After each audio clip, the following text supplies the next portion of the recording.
Dito anak saya ketika maju sebagai calon bupati, pada saat maju periode pertama, dia sama sekali tidak mencalonkan diri.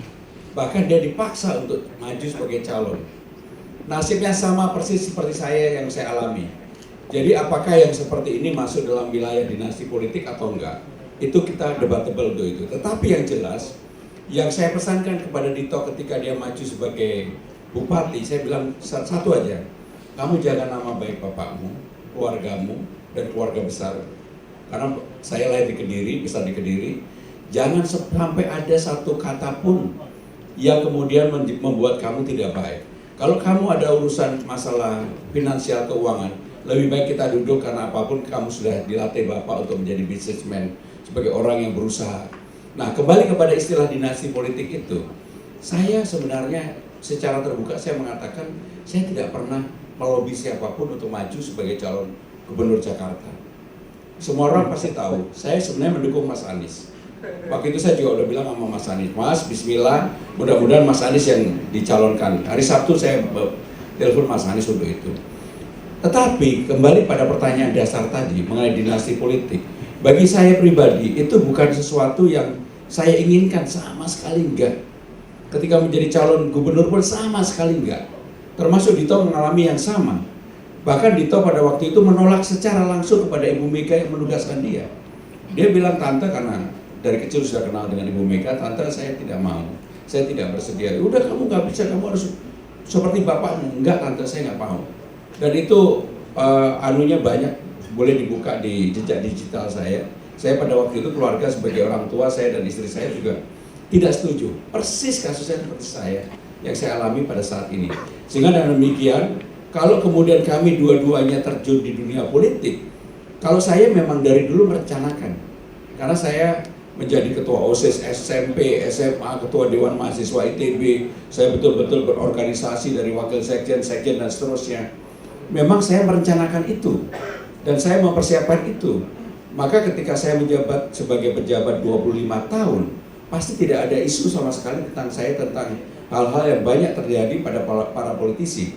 Nah, hal itulah yang kemudian juga saya minta kepada Dito. Dan Dito sampai hari ini boleh dicek kenapa kemudian popularitas dia naik tinggi sampai 85, elektabilitasnya. Bahkan kemarin sebenarnya dia akan melawan kotak kosong. Ketika dia periode pertama dia melawan kotak kosong. Kenapa melawan kotak kosong? Karena bapaknya punya akar yang kuat di sana. Nah, yang kedua ini dia mau melawan kotak kosong lagi. Saya bilang enggak, kamu harus ada lawannya. Kamu harus ada lawannya. Kenapa? Itu juga buat latihan. Karena apapun dia sudah terjun di dunia politik, dia harus melatih dirinya punya lawan politik di tingkat grassroots, di tingkat akar. Sehingga dengan dia secara singkat, Mas Eko, saya ingin menjawab begini. Saya tidak menafikan apapun yang berkaitan dengan dinasti politik. Tetapi yang paling penting bagi saya pribadi adalah track record, nama baik, kerja keras. Dan saya selama ini dibandingkan dengan para politisi yang ada, saya jujur ingin mengatakan secara terbuka dan banyak saksinya di sini, apalagi banyak kamera. Saya tidak pernah meminta jabatan kepada siapapun. Kepada Ibu Mega enggak pernah, kepada Pak Jokowi enggak pernah. Tetapi karena memang saya kerja keras untuk itu. Termasuk untuk menjadi calon gubernur, dipilih karena apa? Karena kerja keras.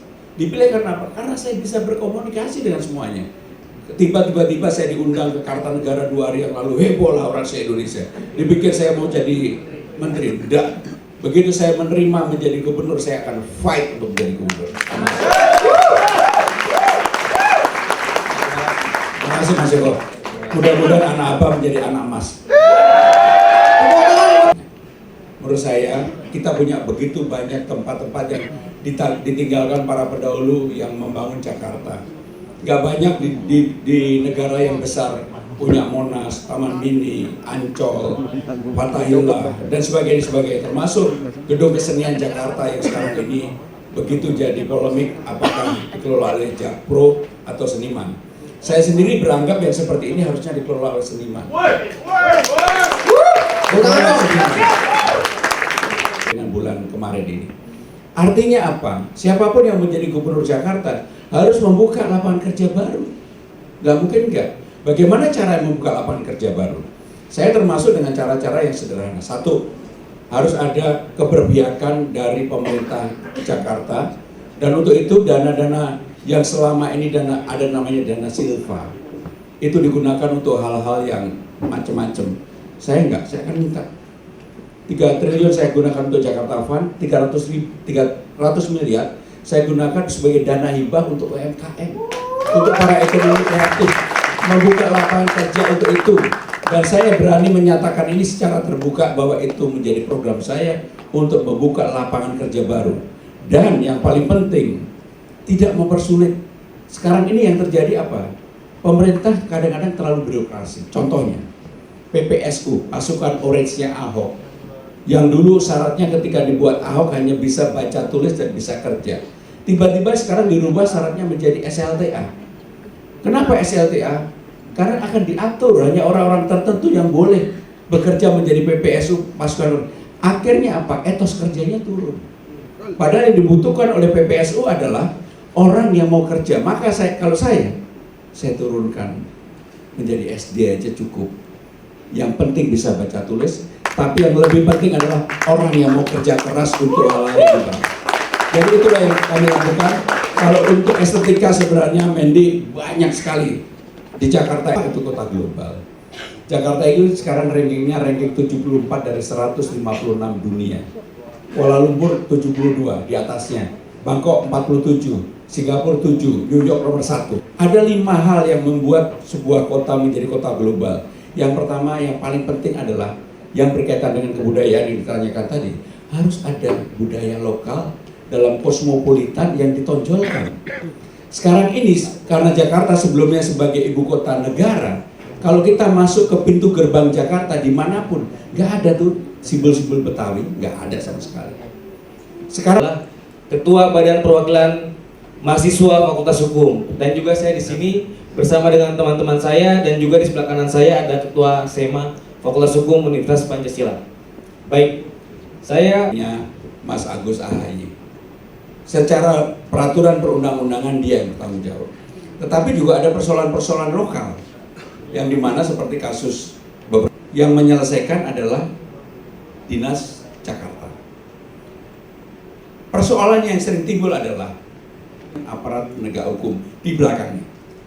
Selalu, nggak mungkin nggak. Ada ruang misalnya. Lo